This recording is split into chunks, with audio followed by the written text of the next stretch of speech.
Türkmen televideniyesi öz-özüni maliýeleşdirer. Türkmenistanyň televideniýe, radio gepleşikleri we kinematografiýa baradaky döwlet komiteti tapgyrlygyň esasy hojalyk hasaplaşygyna geçiriler. Bu barada Trend neşri Türkmenistanyň döwlet habarlar agentligine salgylanyp habar berýär. Neşriň habaryna görä döwlet komitetiniň hojalyk hasaplaşygyna geçirilmegi baradaky mesele Türkmenistanyň prezidenti Gurbanuly Berdimuhammedow tarapyndan gozgoldy. TDH-nyň habaryna görä prezident Berdimuhammedow 7 fevralda ýurduň medeniýet ulgamy we köpçülikligiň habar beriş serişdeleri boýunça video aragatnaşyk arkaly iş maslahatyny geçirdi. Maslahatda käbir vice-premierler medeniýet ulgamy boýunça ýokary derejeli resmiler hemde media ýolbaşçylary gatnaşdy. Prezident döwlet komitetiniň maddi enjamlaryň binýadynyň döwre wagtlaşdyrylmagy barada aýdyp, onuň tapgyrlygyň esasy hojalyk hasaplaşygyna geçmek üçin zerur çäreler görmegi tawşyrdy diýip TDH ýazýar. Türkmenistanyň televideniýe, radio we kino pudugyny hojalyk hasaplaşygyna geçirmek tegallary ýurtda ykdysady krizisiň dowam edýän wagtyna gawat gelýär. Maslahatyň dowamyna prezident beýleki urluklar bilen bir hatarda neşriýat gullugynyň işi boýunça da käbir tawşyryklary berdi. Ol neşriýat iş üçin zerur bolan harytlar satyn alynanyna döwlet büdjetiniň serişdeleriniň tyşytlanylmagyna üns çekdi. Mundan ozal ýanwaryň başlaryna Türkmenistana döwlet hemlegini tyşytlamak tagallalarynyň çägine käbir gazet jurnallar birleşdirildi. Türkmen dili gazeti, Mugallimler gazetini, Galkynyş gazeti, Watan gazetini, Vazrajdeniýe jurnaly, Diyar jurnalyna birleşdirildi. Resmi medeniýete görä bu şäherler bilen ýurtda 120 tonnadan gowrak kagys tyşytlanır. Munun ýylyny ýanwaryň ortalaryna Türkmenistanyň käbir gazetlerde baş redaktoryň orunmasary wezipesi ýatyryldy. Resmi medeniýet degişli iş orunlarynyň ýatyrylmagynyň gazetleriň işgär sanyna täsir etmeýändigini belledi. Bu aralykda Türkmenistan gazet jurnallary onlaýn ulgama geçirmäge dowam etdirýär. Her gazetiň öz web saýty ýok. Ýöne olaryň her sany döwlet neşriýat gullugynyň resmi web sahypasyna PDF görnüşinde okuýjylara ýetirilýär. Döwlet neşriýat gullugyna görä 24 gazet we 7 jurnal çap edilýär. Şeýle-de TDH-nyň gödäwçiligine Türkmenistan şu gün we Türkmenistan Altyn Asr adly web saýtlar hereket edýär. Ýurtda çap edilýän gazetlerden diňe Zaman, Türkmenistan we Rysgal gazetlerini hususy taraplar maliýeleşdirýär. Ýönetimçilere görä ýurduň ähli gazet jurnallary mazmun taýdan birmeňdeş bolup, olar döwlet propagandasyna gulluk edýär. Galybertede 7 fevral maslahatyna prezident media we medeniýet işgärläriniň ýurtda gazanlan gaýdylýan ösüşleri täzeçil usullar bilen wagt etmegi ýene bir gedek talap etdi. Ýurduň tele ýaýlymlaryny, radio kanallaryny we kino pudugyny tapgyrlygyň esasy hojalyk hasaplaşygyna geçirmegiň tertibi äşgär edilmeýär. Ýöne bu ulgamlaryň hojalyk hasaplaşygyna geçirilmegi olaryň öz-özüni maliýeleşdirjekdigini aňladyr. Halkara tejribede hojalyk hasaplaşygyna telekanallar beýleki maliýe çeşmeleri bilen bir hatarda mahawatlardan hem girdeji gazanýar. Türkmen tomoşaçylary döwlet telekanallaryna berilýän gepleşikleriň hilinden we mazmunundan şikaýet edýärler. Şol bir wagtyň özünde ýurtda daşary ýurt telekanallary şol sany rus we türk telewizionýasy ila tarasynaky meşgullygyny saklap galýar. 7 fevral maslahatyna prezident medeniýet ministrligine telewizionýa, radio gepleşikleri we kinematografiýa baradaky döwlet komiteti bilen birlikde halk köpçüligi üçin gyzykly, özüne çekiji milli ähengli ýokary hili döwrewap kinolary taýýarlamak boýunça verdi. Garaşsyz tynçylar hususan soňky 30 ýylda ýurtda medeniýet we sunuwatyň garyplaşanlygyny, olaryň ýüzelleşdirilendigini, Galybertede milli kino sunuwatynyň harsallaşanlygyny aýdýarlar. Hökümete ýakyn sunuwat işgärleri garaşsyzlyk ýyllaryna milli övüşkünü eserleri döretmäge giň ýol açylandygyny öňe sürýärler. Medeniýet we media resmiýetleri bilen geçiren ýygyny prezident Berdimuhammedow Türkmenistanyň medeniýet ministri Atageldi Şamratow wezipe borçlaryny talaba laýyk ýerine ýetirmän, işde göberen düýpli kemçilikler üçin bir käýinç eglan etdi. TDH düýpli kemçilikleri aýdyňlaşdyrmady. Türkmenistanda Sağlyk saklaş edaralarynyň işgärleri soňky aýda alan aýlyklarynyň ta 20% azalandygyny aýdýarlar. Bu aralykda medisina hyzmatlaryndan peýdalanmaga mejbur bolan hastalar saglygyny bejermek üçin çykdyjylaryň artdanlygyny habar berýärler. Bu ýagdaý koronavirus pandemiýasynyň vaksinasiýa aladalaryň we ykdysady kynçylyklaryň güýçlenýän wagtynda ýöze çykýar. Adatlyk radiosynyň Libapdaky habarçylary bu gün Dogry vilayatyň medisina edaralaryny işleýän işgärleriň aýlyklarynyň kemeldilmeginiň belli bir derejede derecede olara tölenýän goşmaçylaryň kesilmegi bilen baglydygyny aýdýarlar. Medisina işgärleriniň hususanda giýjek ismiýanalar üçin goşmaçy tölenýän we agyr iş şertleri üçin berilýän goşmaçylary aýrylypdyr.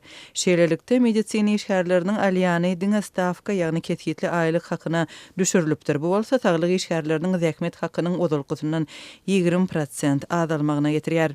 Bellemeli ýeri Türkmen hökümeti odalky ýyllarda bolşýaly büdjet işgärleriniň aýlyklarynyň ýylyň başyndan 10% göterilendigini eglan edipdi. Emma saglygy saklaýyş puwdugynda işleýänleriň ortaça aýlygy 2020-nji ýylyň başynda 1800 manat çemet bolan bolsa, 2021-nji ýylyň ýanwar aýynda bu aýlygyň ortaça möçberi 1440 manata düşüpdir. Üstesine soňky 8 aýyň dowamında kesgitli aýlyk stavkasyndan daşary tölenýän goşmaçy tölegler vilayatyň saglygy saklaýyş puwdugynda işleýänleriň en çemetine berilmendir. Soňky aýlarda Türkmenistanda häkimetler tarapyndan resmi derejede boyun alınmayan COVID-19 keseliniň alamatlary bilen geçýän hassalyk keselhanalaryň işgärlerine ulagyram saldy. Keselhanalar hassalaryň köpdigine döz gelip bilmedi. Köp hassalar kabul edilmedi. Lokmanlar agyr şertlerde işledi. Goşmaça karantinlerde işlemäge mejbur edildi. Lokmanlaryň arasynda keselçilik artdy we ölüm ýagdaýlary köpeldi. Bu ýagdaýda ýurdun prezidenti medisina işgärlerine goşmaça hak tölemek we ýeňillikleri bermek kararyny eglan etdi. Emma Türkmen hökümeti keseliň ýaýramagyna garaşy görüşýän saglyk işgärlerine sentýabr aýynda wada berilen ýeňillikleri tölemedi. Şol bir wagtda Türkmenistanda medisina işgärleri ýörite geyimlerini, maskalary, ellikleri öz hasabyna almaga mejbur edildi. 8-nji fevralda Türkmenabadyň köp uğurly keselhanasy öňkü iş tertibinde hassalary kabul edip başlapdyr. Bu arada maglumat berýän habarçylarymyzyň bellemegine görä, hassahanaların koronavirus alamatly kesellänleriň köpdigi sebäpli hassalary kabul etmegini izli-izine çäklendirip durmagy we käbir bloklaryň doly karantina ýapylmagy kroniki keselleri bar bolan ýa-da planlaşdyrylan operasiýa mätäç adamlaryň medisina kömegini almak mümkinçiligini ençeme aýyň dowamında çäklendiripdi. Bu ýagdaý maýyplygy bolan adamlaryň sosial kömek üçin öz saglyk kemçiliklerini tasdiklamak işini hem kynlaşdyrypdy. Habarçylarymyz ýylyň başyndan bäri ýüzlerçe adamlyk nowatlaryň dörenligini we ençeme adamyň zerur resmi namalary alyp bilmeýän hatda sosial kömek pullarynyň mahrum bolýandygyny hem ýaşamaga girdejesiz galýandygyny habar beripdi. Sebäbi maýyplara döwletden kömek pulunu bermek kararyny çykarýan saglyk komissiýasy birnäçe resmi namalary şol sandy keselhanadan adamyň saglyk ýagdaýy baradaky epikris resmi namatyny talap edýär. Türkmenistanyň ýylatynyň ýüzüýüz bolýan häzirki sosial ykdysady kynçylyklary soňky ýylyň dowamında has güýçlendi. Türkmen hökümetiniň koronavirus pandemiýasy döwründe amala şerýän çäreleri büdjet işgärleriniň zähmet haklarynyň adalmagyna, dürli maksatlar üçin aýlygyndan alynýan tutumlaryň sanawynyň hem möçberiniň köpelmegine getirdi. Ýurtda girdilen çäklendirmeler ýylatyň agla we böleginiň gazanç etmek mümkinçiliklerini çürtkesik azaltdy. Medisina hyzmatlarynyň el ýeterliligi we hilip etildi. Türkmen hökümeti problemalary açyk agdamýar. Resmi metbuat bu barada habar bermeýär. Adatlyň Libapdaky habarçylary Tebitin käbir etraplarynda çağılar baglarynyň terbiýeçileriniň iş orunlarynyň gyýytkaldyljakdygyny, bu ýagdaýda onlar çaýalgydyň işini ýitirjekdigini habar berýär. Bu maglumat ýurdun çağılar baglarynda berilýän naharyň, miweleriň we gök önümleriň hili barada eşidilen aladalaryň ýygyanyna gabat geldi. Libabyň Farab çärjow etraplaryndaky çağılar baglarynda terbiýeçileriň mart aýyndan başlap tas ýarysynyň işden boşadyljakdygy duýduruldy. Mektebe çenli edaralarda işleýän aýalgylaryň iş orunlarynyň gyýytkaldylmagy ýurtdaky ykdysady çökkünlük bilen bagly diýip habarçymyz aýdýar. Onuň sözlerine görä, diňe Farab çärjow etraplarynyň çağılar baglarynda däl, Eýtem Libap vilayatyndaky çağılar baglarynyň köpüsinde ýagdaý agyr. Körpelerini çağılar baglaryna berýän enatalar ol ýerde çağılara berilýän adygyň da terbiýanyň da azalanlygyny, üstesine şahsy arasaçylyk düzgünleriniň hem gowy berjaý edilmeýänligini aýdýarlar. Çağılara berilýän adygyň paýtaxt Aşgabatdaky çağılar baglarynda hem gowy dälligi habar berilýär. Türkmenistanyň kronikasynyň habarçylary golayda Aşgabatly çağılaryň enatalaryna çağılar baglarynda berilýän naharlardan şikaýet edýändiklerini, olaryň duzsuz we şekersiz suwda gaýnadylýanlygyny, tagamsyzdygyny habar berdi. Neşriň maglumatyna görä, güzde çağılara gün ortan naharynda hyýar we pomidor hem berilýän eken. Häzir gök önümler hepde de aňyr gitse 2 gün berilýär. 2017-nji ýylda çağlar baglarynyň aýlyk tölegleri 8 manatdan 80 manata galdyrylandy. Çağlar baglarynyň müdirleri indi çağlaryň naharlarynyň gowulanjakdygyny aýdypdylar. Türkmenistanyň çağlar baglaryndaky nahar meselesini Balkan sewitindäki çağlar baglaryndaky azyk ýagdaýyny öwrenen çeşmelerine salgylanyp Türkmen News hem tasdik edýär. Bu neşir çağlar baglarynyň agyr ýagdaýy barada 2,5 ýyl odalam ýazypdy, emma onuň çeşmeleri soňky 1 ýylda ýagdaýyň has ýaramadlaşanlygyny habar berdiler. Libapdaky çağlar baglarynyň awatlyk derejesiniň hem petelenligi aýdylýar. Şu aralykda Libap vilayet häkimliginiň 44 deshanyň gurulşugy we awatlanmagy üçin tender yglan ediligi ma'lum boldy. Gündogor neşri sewitin şäherçelerindäki we owalaryndaky çağlar baglarynyň mekdepleriň saglyk edaralarynyň energiýa suw üçinçiligi lagym ulgamlarynyň gurulşugyny we awatlanmagyny öz için alýan tenderiň geçen ýylyň aprelinde gopan harasat netijesinde weýran bolan infrastrukturany dikeltmek bilen baglydygyny çaklaýar. Türkmen häkimetleri geçen ýyl Libapda we Marda bolan tebii hadiseler barada ne maglumat berdi, ne ýykylan jaýlar ýogalan adamlar barada çykan maglumatlara reaksiýa görkezdi. Tupanyň ejir çeken raýatlara şol sanda ýaşaýyş jaýy ýykylanlary hem döwlet öwet puluny bermedi diýip ýaşaýjylar aýdýarlar. Çağlar baglaryndaky iş orunlarynyň gysgaldylmagyna, görnüşinden ýurtdaky işsellik manadyň hümmetiniň barha pete gaçmagy we ilatyň garyplaşmagynyň dowam etmegi hem öz täsirini ýetirýär. Enatalaryň köpüsinde çağlar bagynyň 80 manat tölegini tölemäge hem pul ýok. Bu ýagdaý şäher ýerlerindäki çağlar baglaryndaky orunlaryň 40 göterim, owa ýerlerindäki çağlar baglarynyň orunlarynyň bolsa 80 we 90 göterim boş durmagyna alyp geldi diýip habarçy ýagdaýy bilýän adamlara salgylanyp gurrun berdi.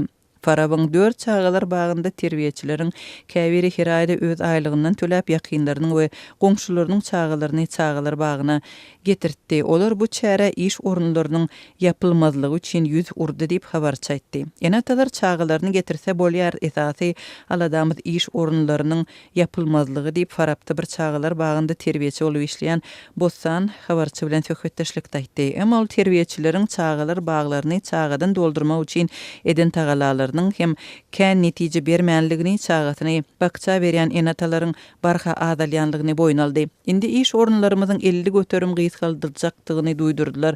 Her çağlar bagynda 30 işgär işinden aýrylsa da ençeme maşgalanyň gadanyny gaýnatmagy kynlaşar diýip adatlyk bilen anonimlik şertinde gürleşen terbiýeçi Libapda karantin açylsa basymrak daşary ýurda gidip bilsek diýip garaşýan adamlaryň has köpelýänligini hem sözüne goşdy. Adatlyk radiosynyň degişli hökümet edaralary bilen habarlaşyp terbiýeçileriň iş orunlarynyň gysgaldylmak ähtimallygy baradaky maglumatlary tasdiklatmak synanşygy häzirlikçe netije bermedi. Synçylar Türkmenistanyň soňky ýyllarda öz ýakyn taryhyndaky iň agyr ykdysady kynçylygyny başdan geçirýänligini aýdýarlar. Olaryň pikiriçe şu we beýleki ýagdaýlar hususanda iş orunlarynyň azdygy we aýlyklaryň pesligi soňky 10 ýylda 100 miňlerçe adamyň daşary ýurtlara iş gözlemäge gitmegine, şol sandy başga ýurtlaryň raýatlygyny almagyna sebäp bolýar. Türkmen häkimetleri ilatyň sosial kynçylyklary barada işsizlik we migrasiýa meselesi boýunça habarlara reaksiýa bildirmeýär.